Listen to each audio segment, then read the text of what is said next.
Bisa dimulai? Bisa. Oke. Sebelum kita mulai pelajaran hari ini, kita cek kondisi kelas kita dulu. Sudah bersih atau belum? Silakan dicek kanan kirinya. Kemudian bajunya dirapihkan yang belum rapi.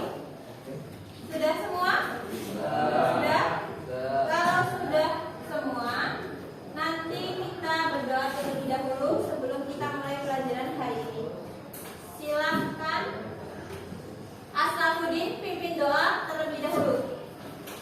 Masak doa kembali.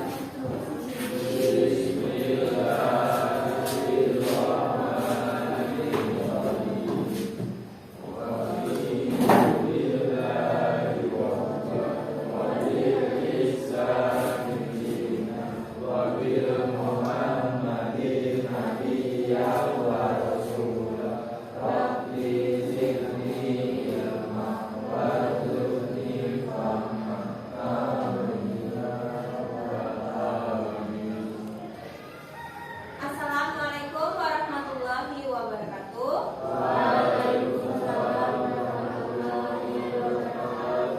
Apa kabarnya anak-anak hari ini? Sehat semua? Alhamdulillah kalau sehat semua, karena hari ini dan kemarin hujan terus ya, jadi banyak yang batuk, pilek. Tetapi mudah-mudahan yang di kelas ini selalu sehat. Absen terlebih dahulu ya. Yang tidak hadir hari ini siapa? Lumayan banyak. Siapa aja yang tidak hadir hari ini? Abdu gak ada ya, Abdu ya? Ada Abdu? Kemarin gak hadir ya? Oh, Asri Mukti gak ada ya? Wahyu Tristiawati gak ada?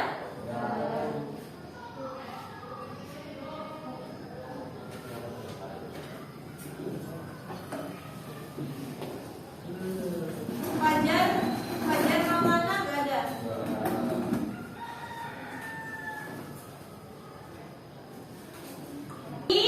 Pagi sehat. Ya, diulangi lagi ya. Kalau Bu Sekar bilang selamat pagi, jawabnya pagi-pagi semangat. Selamat pagi. Pagi semangat. Kemudian pada pertemuan hari ini kita akan membahas norma dalam kehidupan sehari-hari. Kalau di pertemuan sebelumnya kemarin kita bahas apa? Tentang pasal dan ayat dalam apa? Undang-Undang Dasar Negara Republik Indonesia yang berkaitan dengan kehidupan sehari-hari. Seperti yang sudah Ibu sampaikan bahwa di pertemuan hari ini kita akan membahas tentang norma. Sebelum kita membahas materi tentang norma, Ibu ingin tahu terlebih dahulu apa yang kalian ketahui tentang norma. Di SMP sudah pernah belajar kan? Apa norma? Norma apa? Siapa? Norma apa? Tentang aturan. Nah, kemudian contoh norma. Norma ada apa aja? Yang kalian ketahui? Ada norma? Ya, kesusilaan. Kemudian norma agama. Ya, ternyata anak-anak masih ada yang belum tahu dan ada yang sudah tahu. Nah, kemudian apa sih tujuannya kalau kita belajar mengenai norma dalam kehidupan sehari-hari? Tujuannya yaitu peserta didik bisa nantinya setelah pelajaran hari ini menganalisis 4 jenis norma dalam kehidupan sehari-hari nanti melalui apa? Aktivitas, studi kasus, dan pembelajaran berbasis masalah. Di dalam pelajaran hari ini selain menganalisis juga bisa memberikan contoh pelanggaran norma dan sanksi. Sampai sini kita lanjutkan. Kita nanti ngapain aja ya di kegiatan hari ini? Di kegiatan hari ini kita akan menggunakan model pembelajaran berbasis masalah atau problem based learning dengan metode studi kasus yang nanti dikerjakan secara berkelompok. Kemudian Bu Sekar melakukan 3 asesmen atau penilaian. Yang pertama adalah penilaian pengetahuan, ada penilaian secara berkelompok dan individu. Nanti yang secara kelompok kalian mengerjakan LKPD yang Bu Sekar sudah bagikan. Kemudian asesmen yang kedua, keterampilan melalui presentasi hasil studi kasus. Yang ketiga, asesmen sikap melalui penilaian teman sebaya. Kalau di pertemuan sebelumnya Bu Sekar pakai observasi, pengamatan yang dilakukan oleh guru, sekarang penilaian sikapnya dilakukan oleh kalian sendiri dengan menilai teman kalian sendiri. Jadi ada yang diamati dan sebagai pengamat. Itu kalau menggunakan model penilaian teman sebaya.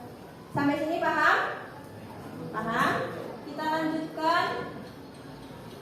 Yang pertama, pengertian norma.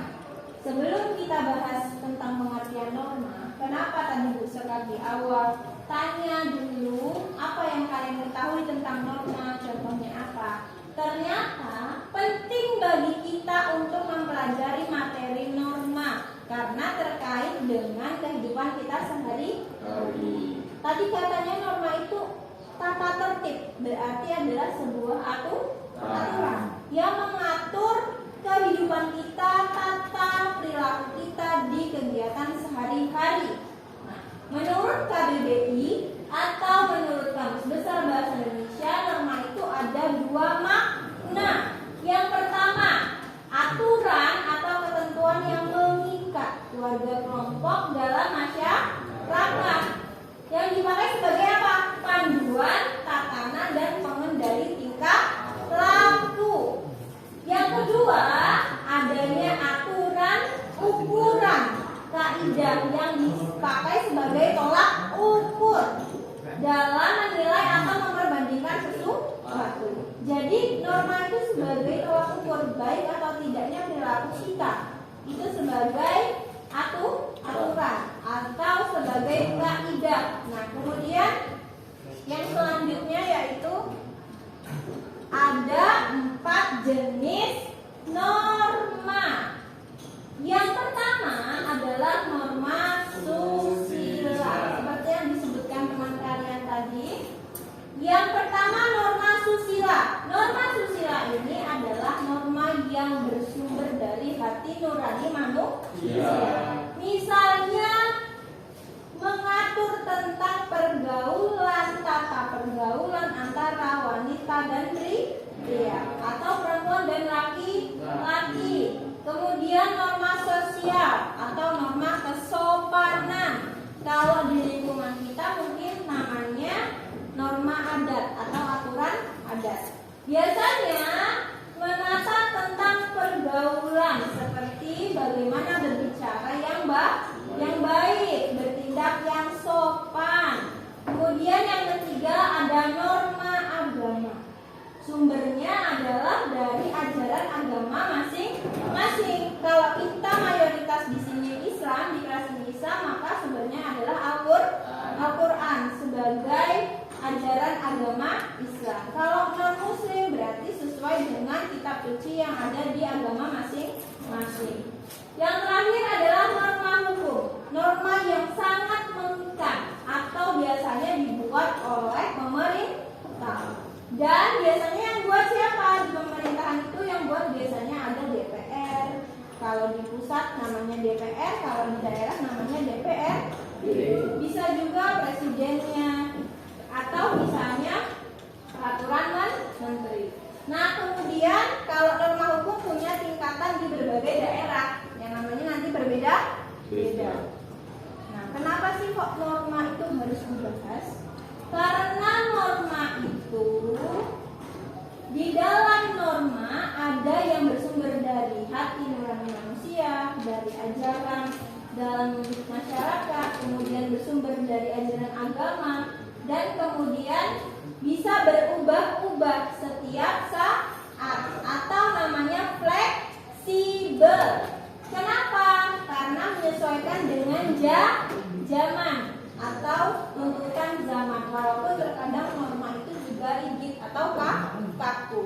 Nah, kemudian kalau di dalam norma itu ada pelanggaran dan mentaati norma. Kalau melanggar norma maka dia akan mendapatkan apa? Sanksi atau hukuman. Kalau dia mentaati norma, menjalankan norma dengan baik, maka dia akan mendapatkan apa? Pujian, penghargaan dari orang lain. Nah, kemudian di sini ada beberapa contoh sederhana tentang pelanggaran norma dan sanksinya, seperti norma susila. Biasanya kalau berkaitan dengan hati nurani itu apa? Misalnya tentang kejujuran. Berarti kalau melanggar tentang berbohong kepada teman. Biasanya kalau kita bohong sama teman apa sanksinya? Iya, gak dipercaya, dijauhi teman. Kemudian kalau norma sosial karena berkaitan dengan kesopanan, maka berbicara yang kasar terhadap orang tua merupakan pelanggaran. Biasanya kalau kita bicara kasar terhadap orang tua, dia apa? Ya, mendapat teguran dari orang tua. Nah, kalau yang ketiga, norma agama. Ini di sini Ibu kasih contohnya agamanya agama Islam, karena kita mayoritas Islam di kelas ini. Misalnya tidak sholat 5 waktu. Kalau nggak sholat 5 waktu, biasanya kita dapat apa? Dosa. Yang merasakan dosa siapa? Sendiri, kita sendiri. Dosa itu terlihat atau tidak? Tidak. Biasanya kalau norma agama itu sanksinya akan terlihat ketika orangnya sudah wafat atau sudah tiada. Maksudnya di mana? Di alam akhirat atau alam kubur kalau orang Islam. Nah, yang keempat ada norma hukum. Misalnya yang secara sederhana, di kelas ini semuanya pakai motor? Pernah memakai motor? Farel enggak? Jalan kaki? Nebeng. Kalau misalnya pernah memakai motor, siapakah yang pernah melanggar lampu lalu lintas? Misalnya menerobos lampu merah. Ada yang pernah? Kalau belum pernah, Ibu kasih contoh sederhana lagi. Yang pernah boncengan 3. Ayo, pasti sudah pernah ya anak-anak. Biasanya supaya lebih cepat atau tidak pakai helm. Nah, salsa Kaila. Aku pakai Bu. Oh, pakai Kaila. Nah, ternyata helm itu juga punya fungsi supaya memberikan perlindungan agar pengendaranya selamat. Nah, ini Ibu kasih contoh bahwa faktanya ada di sini grafik tentang tren kecelakaan lalu lintas, yaitu tentang perbandingan korban kecelakaan lalu lintas pada tahun 2020 sampai 2021. Nah, di sini ada luka ringan, luka berat, dan ada korban meninggal. Ibu ambil beritanya dari saibumi.com di Bandar Lampung ya, tidak jauh-jauh dari kabupaten kita, masih satu provinsi. Bahwa Polda Lampung itu mencatat adanya penurunan jumlah kecelakaan lalu lintas sepanjang tahun 2021. Nah, kalau tahun 2021 kecelakaannya sebanyak 1.553. Sedangkan pada tahun 2020 itu 1.666. Loh Bu, kenapa kok bisa turun? Karena ternyata masyarakatnya itu sudah taat dan paham akan pentingnya mentaati norma hukum. Nah, jadi mereka mentaati norma hukum yang berdampak kepada apa? Keselamatan mereka di jalan raya. Ternyata kalau kita mentaati norma hukum itu ada kebaikan untuk diri kita sendiri. Nah, sebelum kita lanjut ke materinya, kita nonton videonya terlebih dahulu.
Dari contoh video yang sudah Ibu sajikan tadi, bahwa ternyata norma itu dekat atau tidak dengan kehidupan kita sehari-hari? Dekat.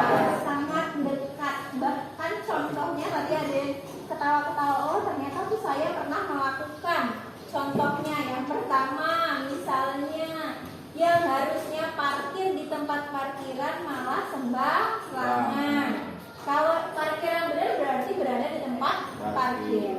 Kemudian terburu-buru. Terburu-buru ketika biasanya terjadi di mana kalau di sekolah kita? Di tangga. Biasanya ada yang suka nyenggol tapi gak minta maaf. Ada nggak? Iya. Biasanya ada yang suka nyenggol gak minta maaf terus langsung kabur. Kita jadi jengkel nggak yang disenggol? Jadi jengkel karena nggak minta maaf kok tahu-tahu kabur. Terus kemudian pada saat istirahat jam kedua, biasanya azan ya istirahat zuhur, ada yang masih main HP di kelas, menunda-nunda pada saat ibadah sholat zuhur. Padahal yang benar adalah langsung pergi ke masjid.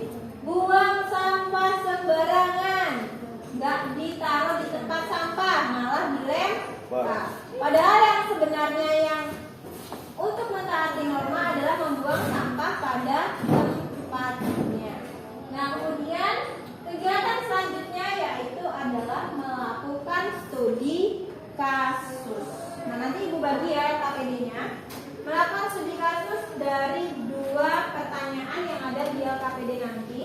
Studi kasusnya yang pertama yaitu adalah melakukan studi kasus terkait kasus pelanggaran norma dan memberikan sanksinya. Jadi nanti di LKPD ada 2 ya tugasnya. Nanti Ibu bagi. Tadi sudah duduk secara berkelompok kan? Sudah. Jadi Ibu bagi ya LKPD-nya.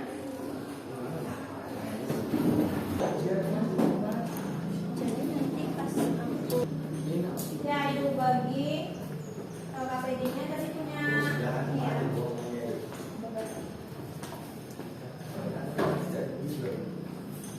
Oh ini tadi satu kelompok ya? Ternyata ya sama ini.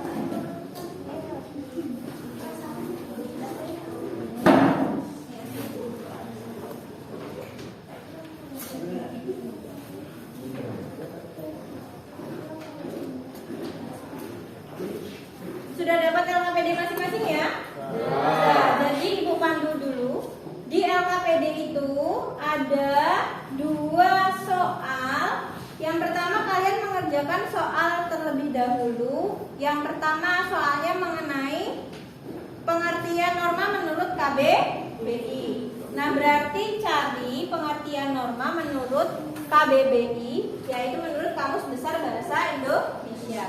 Jadi dalam studi kasus ini kalian boleh memanfaatkan HP dan internet sebagai sumber belajar, ya, selain dari buku, untuk mencari hasil studi kasus mengenai pelanggaran norma yang sudah didapat di pembagian kelompok kemarin, ya. Nah, kemudian yang kedua, memberikan contoh kasus pelanggaran norma. Kemudian kalau sudah ketemu kasusnya, dianalisis dan diberikan atau dituliskan sanksinya sesuai dengan norma yang kalian dapatkan kemarin. Sampai sini bisa dipahami? Bisa. Kemarin sudah dapat masing-masing kelompok satu ini ya, satu jenis norma maksud Ibu. Nanti dikerjakan di lembar kerja beserta didik atau di LKPD yang sudah Ibu bagi tadi ya.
Assalamualaikum warahmatullahi wabarakatuh.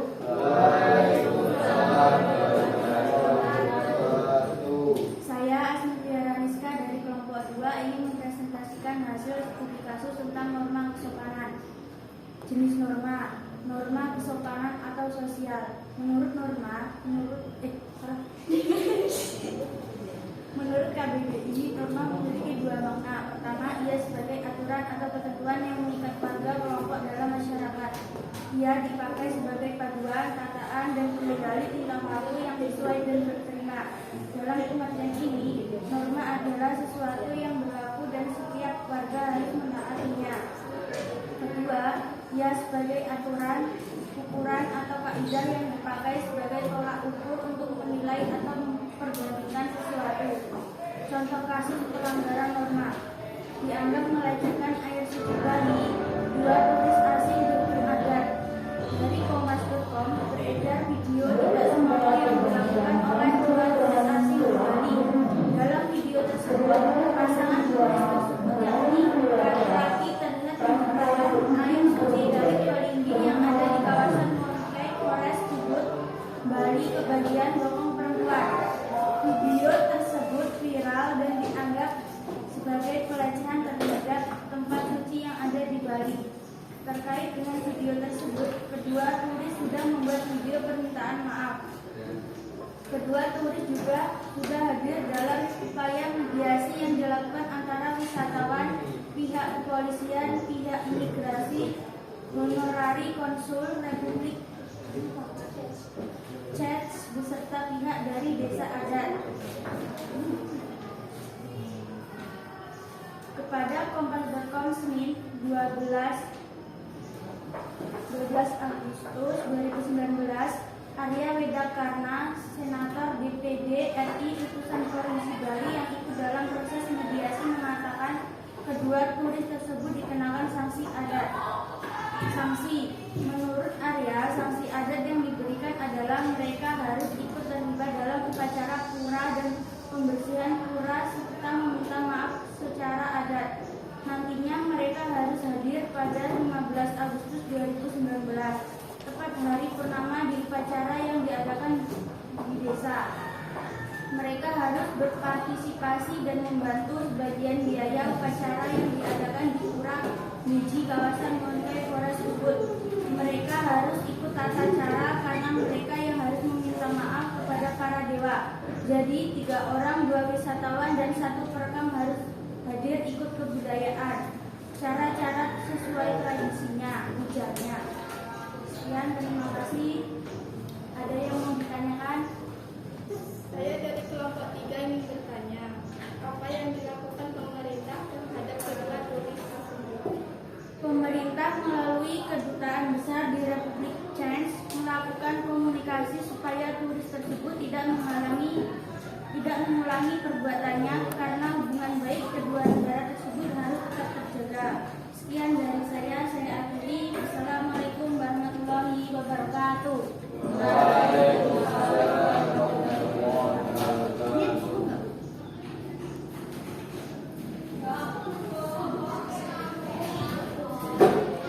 Kita kasih aplaus dulu presentasi dari kelompoknya Asmi Lia.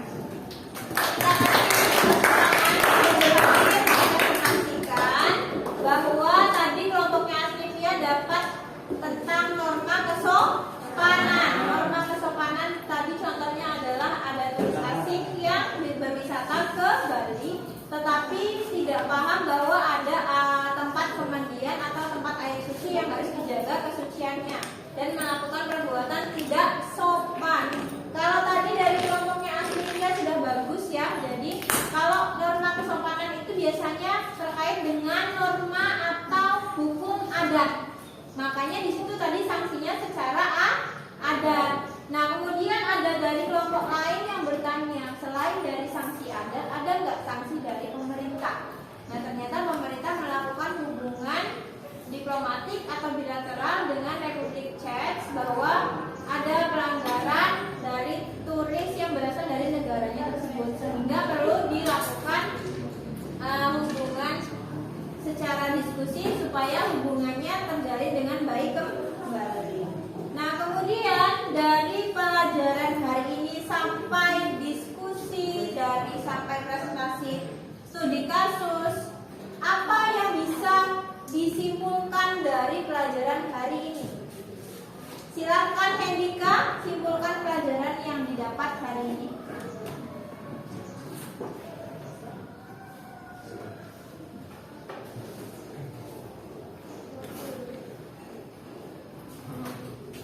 Apa yang didapat Hendika di pelajaran hari ini di materi norma dalam kehidupan sehari-hari?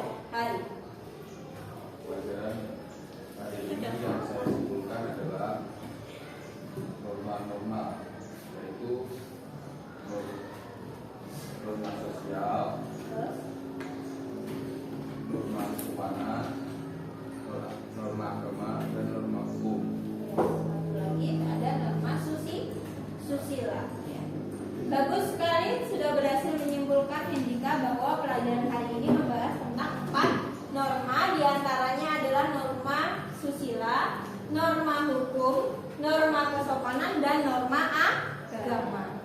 Pelajaran hari ini membahas tentang norma dari proses awal hingga hampir akhir hari ini. Apa yang kalian rasakan selama proses pembelajaran hari ini? Kita melakukan refleksi terlebih dahulu. Apa yang kalian rasakan dari proses pembelajaran hari ini? Apa yang kalian rasakan? Yang dirasakan apa? Ya. Bahagia? Ya, bahagia karena habis nonton video, katanya Safudin. Senang karena ternyata dalam video tersebut terdapat pelanggaran norma yang berkaitan dengan kegiatan kita sehari-hari. Karena waktunya sudah mau habis, jadi sebelum kita tutup pelajaran hari ini, mari kita ucapkan hamdalah karena pelajaran hari ini sudah hampir berakhir. Kita ucapkan hamdalah secara bersama-sama. Alhamdulillah. Marilah pelajaran ini kita tutup dengan doa terlebih dahulu. Silahkan Farel pimpin doa terlebih dahulu. Semuanya siap. Berdoa mulai.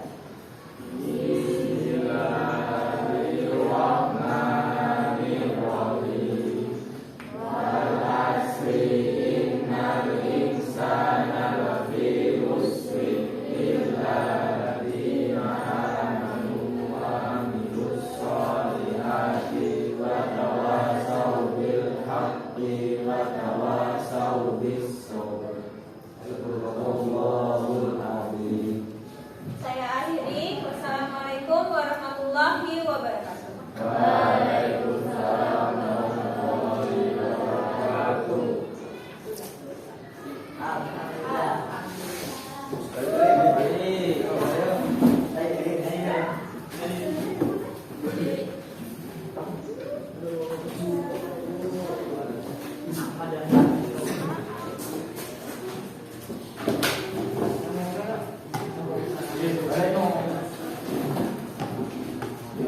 Thank you.